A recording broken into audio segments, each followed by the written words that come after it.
ओम तत्सत। जिज्ञासु मित्रों, बहुत बहुत अभिनंदन है आप सभी का दिव्य सृजन में। तो आज के इस व्याख्यान में, आज के इस वीडियो में हमारा जो विषय है वह किसी जिज्ञासु के प्रश्न पर है और उनका प्रश्न है कि कर्क लग्न का रहस्य बताएं। कल कर्क लग्न पर एक वीडियो बनाएं, ऐसा कमेंट उन्होंने किया था। राहु के ऊपर एक वीडियो हमने किया था, तो उस पर उन्होंने ये प्रश्न किया कि कर्क लग्न पर एक वीडियो बनाएं। तो कर्क लग्न पर ही आज हम चर्चा करेंगे। वैसे एक बात समझ लेना चाहिए, आप जितने भी लोग हैं और आप ज्योतिष पर वीडियोस देखते हैं, बहुत सारे चैनल हैं, बहुत सारे लोग हैं जो ज्योतिष पर बोलते हैं। ये समझ लीजिए कि जो भी बातें बताई जा रही हैं वो गलत तो नहीं होती हैं, लेकिन वह पूर्ण सत्य भी नहीं होती हैं।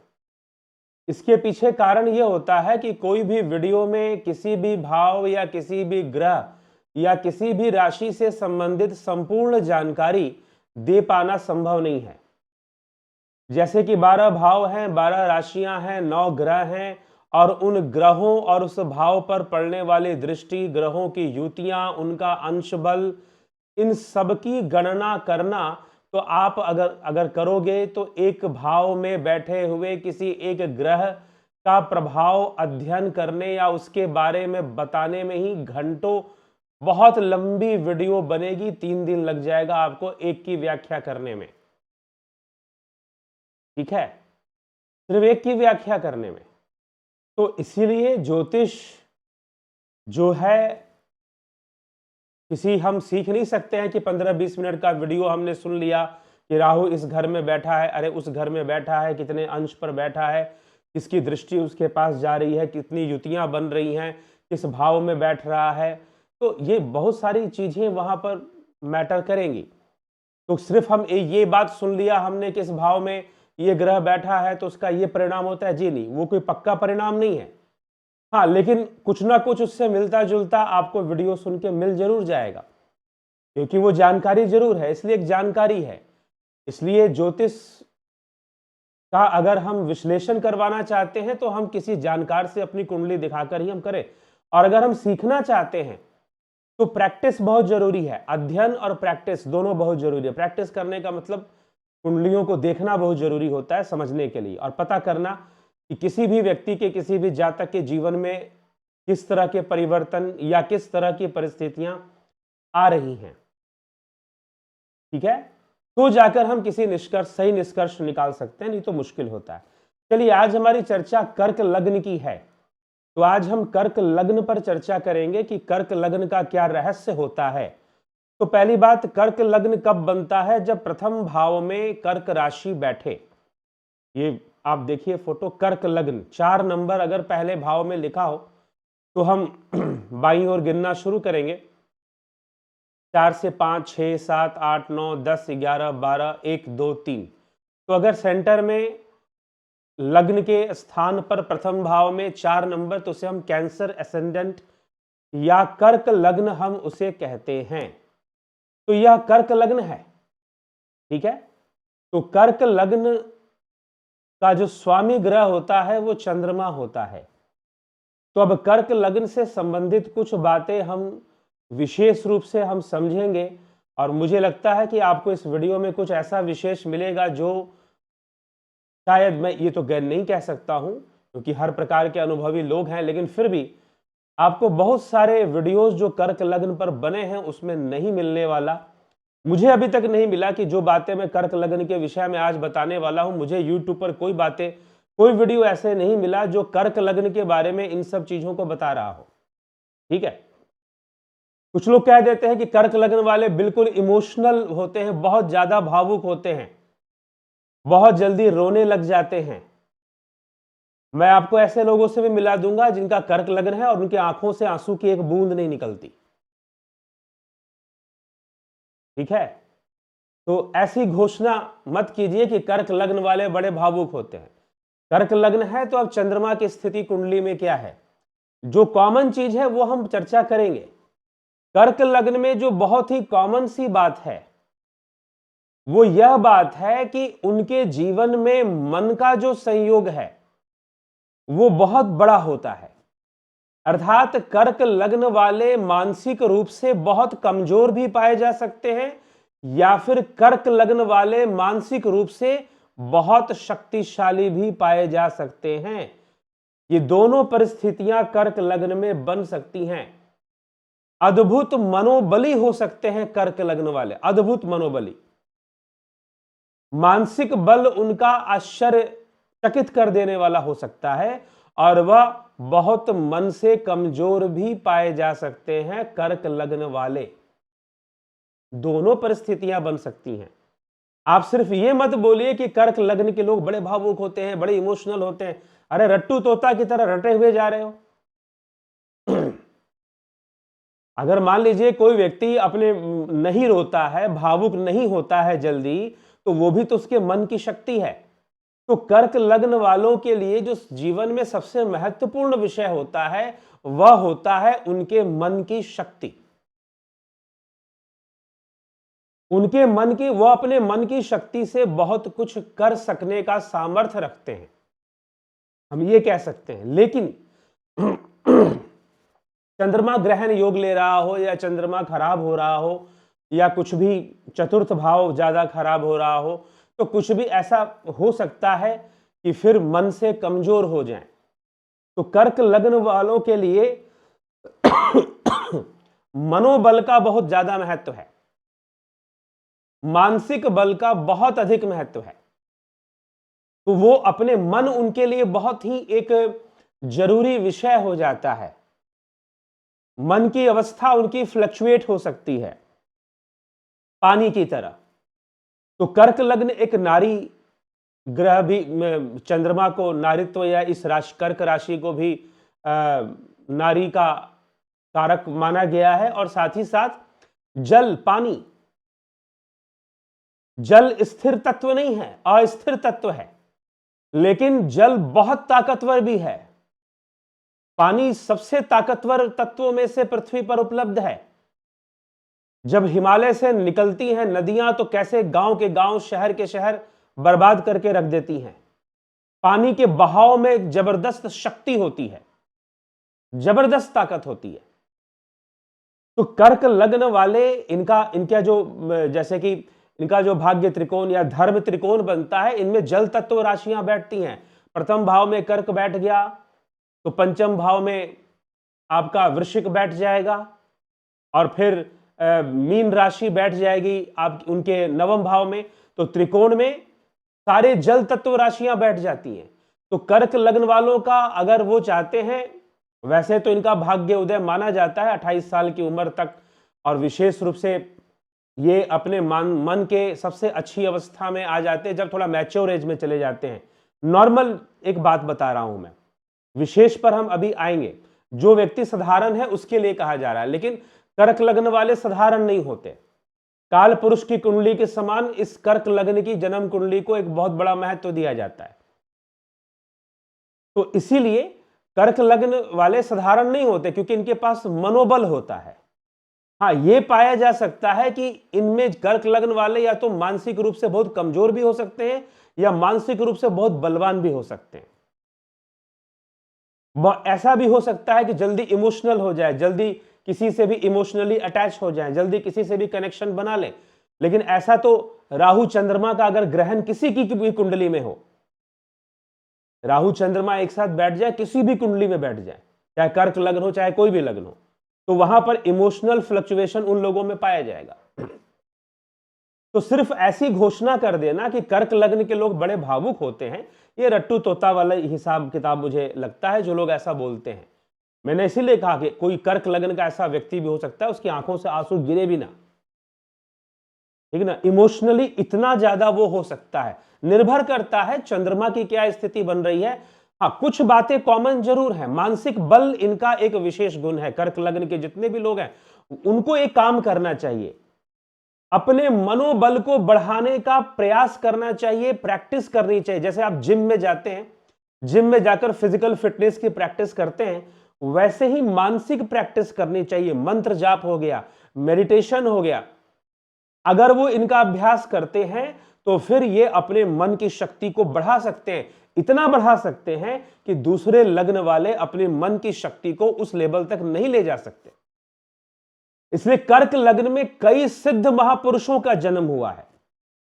भगवान राम हो गए, बुद्ध हो गए, कई संतों का जन्म, सिद्धों का जन्म कर्क लग्न में हुआ है। लेकिन ऐसा भी पाया गया है कि कई नशेड़ी भी होते हैं कर्क लग्न वाले। मैंने कहा ना, मन की दोनों अवस्थाएं देखी जा सकती हैं कर्क लग्न के जातकों में। इसीलिए कर्क लग्न वालों के लिए मानसिक अभ्यास, मेंटल एक्सरसाइज बहुत जरूरी होता है। इमोशंस को कंट्रोल करना, जो पतंजलि योग सूत्र में लिखा योगस्य चित्त वृत्ति निरोध, चित्त वृत्तियों का निरोध करने का अभ्यास कर्क लग्न वालों के लिए जरूरी होता है। तो एक तो यह समझ लीजिए, कर्क लग्न वाले, हो सकता है कि कर्क लग्न का जातक बहुत इमोशनल हो, लेकिन आप सबके लिए ऐसा नहीं कह सकते। ठीक, इसका कर्क लग्न में ही ठीक उल्टे टाइप के भी लोग आपको मिल जाएंगे जो बिल्कुल इमोशनल नहीं है। हाँ, इनके अंदर भावुकता होती है, दया भाव होता है, दान की प्रवृत्ति भी देखी जाती है सामान्य रूप से। और कर्क लग्न वाले, हाँ, डिसीजन मेकिंग, और कई बार ये अगर ये मनोबली हैं तो अपने मानसिक बल से ही अपने शत्रु को डरा देते हैं शत्रु को अपने मनोबल से ही डरा देते हैं। और अगर मनोबली हैं तो दुनिया का कितना भी ताकतवर आदमी क्यों ना हो, जैसे भगवान राम एक साधारण वनवासी थे और रावण एक तरह से उस समय विश्व विजेता था, तीनों लोक पर उसका राज था। रावण भी सोच रहा था कि भाई ये वनवासी मुझसे युद्ध करने आ कैसे गया। तो एक बार के लिए रावण सोच में पड़ जाता कि भाई क्या है इसके पास। एक साधारण रूप से, वैसे तो भगवान राम अवतारी पुरुष है, हम सब जानते हैं, लेकिन उनका जन्म कर्क लग्न में हुआ है। लेकिन एक साधारण वनवासी होकर एक इतने ताकतवर मनुष्य से वो अगला सोचने लग जाएगा कि भाई क्या है, कुछ तो है इसके पास, मरने आ गया है क्या। तो ये मनोबल से किसी को भी अपने मानसिक शक्ति से आश्चर्यचकित कर सकते हैं। इनके अंदर टेलीपैथिक पावर डेवलप होने की बहुत बड़ी संभावना होती है, या बाय बर्थ इनके अंदर टेलीपैथिक पावर होती भी है। ये अपने मन की बात किसी को पहुंचा सकते हैं कर्क लग्न वाले। अगर नहीं है टेलीपैथिक पावर तो अगर वो प्रैक्टिस करें, मेडिटेशन प्रैक्टिस करें, ध्यान योग का अभ्यास करें, मंत्र जाप का अभ्यास करें, अगर वो करते हैं तो वो अपने मन की बात अगर किसी दूसरों को पहुंचाना चाहते हैं तो पहुंचा सकते हैं। बहुत चमत्कारी लग्न है ये।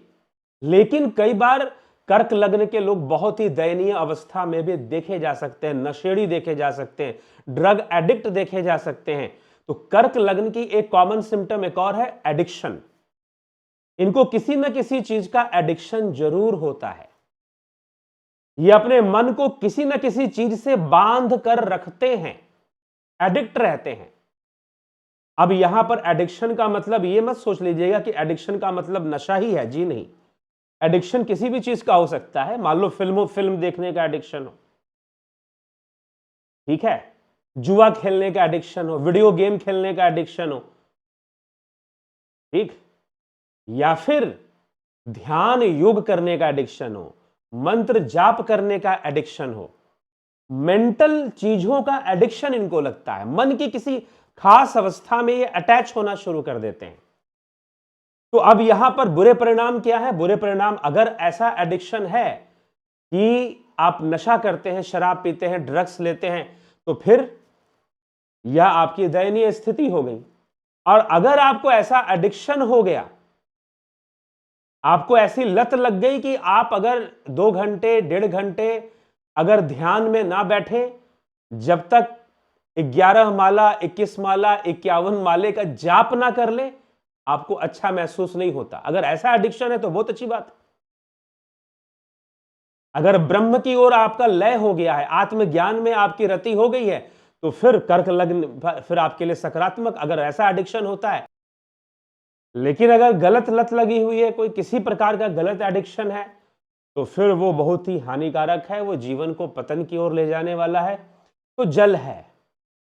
अगर पानी पर बांध बना दिया जाए तो वो पानी में कितनी शक्ति आ जाती है, बिजली पैदा होता है और बहुत कुछ होता है। नहीं तो फिर वह बहता रहता है, क्षीण होता रहता है।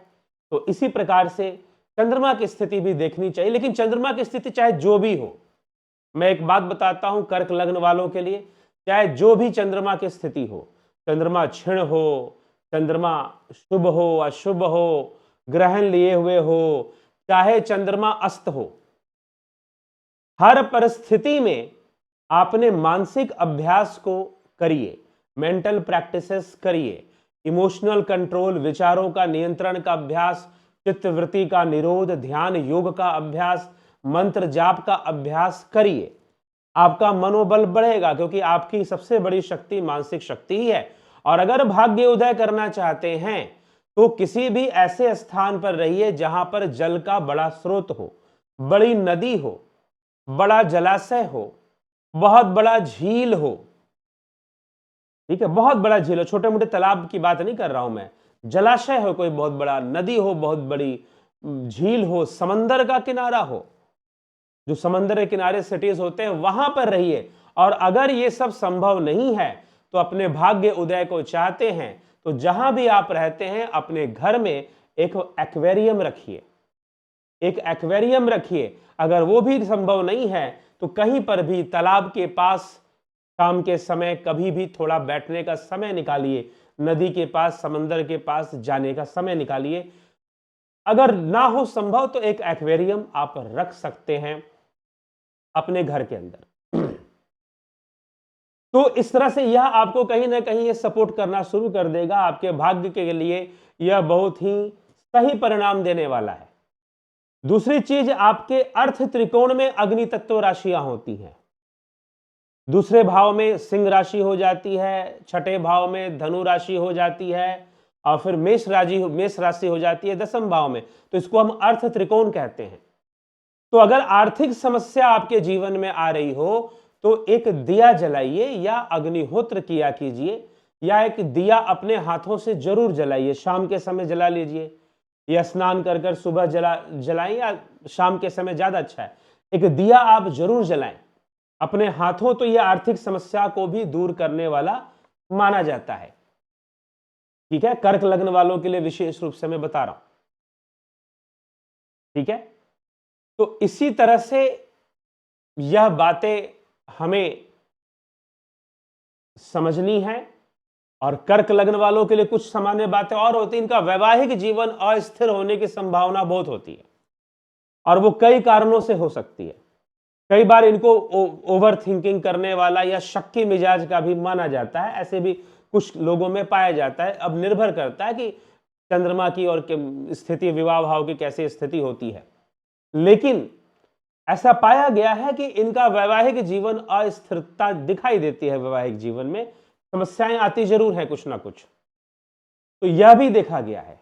तो इसीलिए कर्क लग्न में मुख्य रूप से सबसे जो कॉमन बात है, किसी ना किसी प्रकार का मेंटल एडिक्शन जरूर हो जाता है। वो अच्छा हो, बेहतर हो, शास्त्रों के अध्ययन का एडिक्शन हो, कुछ क्रिएटिव वर्क का एडिक्शन हो, तो बहुत ही अच्छी बात है। लेकिन गलत एडिक्शन है, नशा है, समय बर्बादी वाला एडिक्शन है, मन की स्थिति को खराब करने वाला एडिक्शन है, तो इनका मानसिक, देखिए, मन के ऊपर नीचे जाने की संभावनाएं इनमें ज्यादा होती हैं। तो मेंटल फ्लेक्सिबिलिटी इनके पास ज्यादा होती है कर्क लग्न वालों के पास। लेकिन इनके फिर जब फ्लेक्सिबिलिटी ज्यादा है तो फ्लेक्सिबिलिटी का नुकसान भी होता है, फायदा भी होता है। ये अपने मन की शक्ति को बहुत बढ़ा सकते हैं, बहुत गिरा भी सकते हैं। तो गिराना नहीं है, मन की शक्ति को बढ़ाना है। तो मेंटल एक्सरसाइज करना इनके लिए बहुत अच्छा होता है, बहुत अच्छा होता है। ज्यादातर एक और कॉमन सिम्टम होता है कि ऐसे लोग अपनी मां से विशेष रूप से प्रेम करते हैं। अपनी माता से विशेष रूप से प्रेम इनका पाया जाता है, पिता की तुलना में, बाकी रिश्तेदारों की तुलना में मां के प्रति समर्पण या माता के प्रति लगाव ज्यादा देखा जाता है। तो ये सब चीजें होती हैं। तो ये कर्क लग्न में ये सारी बातें आती हैं। तो कुल मिलाकर कुछ बातें जो मैंने बताई कि कर्क लग्न के अंदर धर्म त्रिकोण में जल तत्व राशियां हैं, भाग्य उदय के लिए क्या करना चाहिए? आर्थिक समस्याएं आ रही हो तो एक दिया जरूर जलाया करें, अपने हाथों से जलाया करें, ठीक है। तो इस तरह से इसको हमें समझना है। और विशेष रूप से आप जानना चाहते हैं तो आप जो है अपनी जन्म कुंडली का विश्लेषण करवा सकते हैं, और इसके लिए आपको संपर्क करना पड़ेगा इस व्हाट्सएप नंबर पर। संपर्क कर लें, और कुछ शुल्क भी लगेगा, लगभग 2000 रुपए के आसपास। यद्यपि आपको बताया जाएगा आपकी स्थिति को देखकर। तो कर्क लग्न में इन सब बातों का हमें ध्यान रखना है और समझना है। तो किसी जिज्ञासु के, ऐसा नहीं कि मैं सब कुछ बोल गया या सब कुछ बता गया, लेकिन मोटा मोटी जो बहुत महत्वपूर्ण बातें हैं और जो जरूरी बातें हैं, कर्क लग्न के जातकों को ध्यान रखने वाली बातें हैं, वो सब बातें इसमें कवर करने की कोशिश की गई है। तो चलिए, इसी के साथ और भी बहुत सारी, जैसे महिलाओं से सहायता बहुत प्राप्त होती है कर्क लग्न वालों को, ऐसा भी देखा गया है। कुछ परिस्थितियों में ना भी हो ऐसा, वो ग्रहों का थोड़ा मेलजोल देखना पड़ेगा। तो कॉमन, जो सबसे कॉमन बात है वो है कि आपका मन पानी के समान है। पानी गिरता भी है, उठता भी है, समंदर में कैसी ताकत होती है। तो अगर मन की शक्ति का अभ्यास किया गया तो निश्चय ही कर्क लग्न वाले बहुत बड़ी सफलता और एक्स्ट्रा ऑर्डिनरी काम कर जाते हैं। इसलिए संसार में बहुत बड़े बड़े काम करने वाले लोगों में से कर्क लग्न पाया जाता है, उनकी जन्म कुंडलियों में कर्क लग्न पाया गया है। वृश्चिक लग्न भी, अब वृश्चिक लग्न भी जल तत्व वाले ही धर्म त्रिकोण बन जाता है। वृश्चिक, मीन, कर्क, ये तीनों जल तत्व वाला समीकरण बनाते हैं। तो मुख्य रूप से इनमें सबसे बड़ा कर्क ही है, क्योंकि चंद्रमा ही इसका ग्रह है और चंद्रमा नेतृत्व शक्ति भी देता है। तो ये कर्क लग्न वाले बहुत अच्छा, नेतृत्व की क्षमता भी इनके अंदर बहुत अच्छी होती है, संगठन की क्षमता बहुत जबरदस्त आ जाती है इनके अंदर।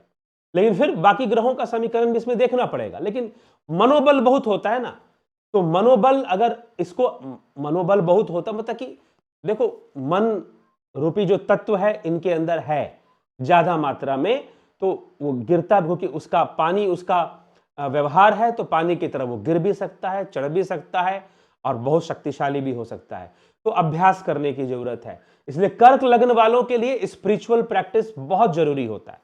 अगर वो अपने लाइफ को बैलेंस करना चाहते हैं, और संतुलन में ही इनका भाग्य होता है, तो अगर ये बैलेंस करना चाहते हैं, लाइफ को सुखी जीवन जीना चाहते हैं, तो आध्यात्मिक जीवन को अपनाना अनिवार्यता हो जाती है कि आध्यात्मिक जीवन को अपनाएं, स्पिरिचुअल प्रैक्टिस करें, मेंटल एक्सरसाइज करें, मंत्र जाप करें, विचारों पर नियंत्रण लाने का प्रयास करें, इमोशंस को कंट्रोल करने का प्रयास करें।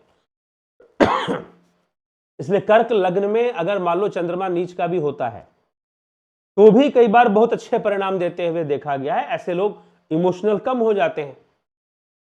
तो कुछ, कुल मिलाकर कुछ भी हो, चंद्रमा की कैसी भी स्थिति हो, कर्क लग्न वालों के लिए मेंटल एक्सरसाइज बहुत इंपॉर्टेंट होता है। मन का अभ्यास कीजिए, फिर देखिए आपका जीवन कैसे बदलना शुरू हो जाएगा। हर चीज को आप अपने मन से ही कंट्रोल कर सकते हैं। मानसिक सिद्धि आ जाती है इन लोगों के पास। मन की शक्ति से वो अपने संकल्प से, अपने विचार से ही वो कंट्रोल चीजों को करना शुरू कर देते हैं। वैचारिक सिद्धि आ जाती है, टेलीपैथिक पावर आ जाती है। ये सब मैंने बताया आपको। चलिए ठीक है, इसी के साथ विचारों को विराम देता हूं। समझदार के लिए इशारा काफी होता है, संकेत ही बहुत होता है। आप जरूर समझ पा रहे होंगे जो भी कर्क लग्न के जातक होंगे। ओम तत्सत। ध्यान योग करिए। ध्यान योग सीखना है तो चैनल पर ध्यान योग का ऑनलाइन कोर्स चलता ही है, आप सबको पता है। आप ध्यान योग सीखिए, स्वर योग सीखिए। कर्क लग्न वालों के लिए ये सब बहुत अच्छे प्रैक्टिस है। स्वर योग का अभ्यास भी बहुत जरूरी है। तो स्वर योग, ध्यान योग, ये 2 कोर्सेस जरूर करना चाहिए कर्क लग्न के जातकों को। इससे वो अपने इमोशंस और अपने विचारों पर नियंत्रण रखने का एक बहुत अच्छा अभ्यास कर सकते हैं। तो चलिए, इसी के साथ में विचारों को विराम देता हूं। बहुत बहुत आभार आप सभी का। ओम तत्सत।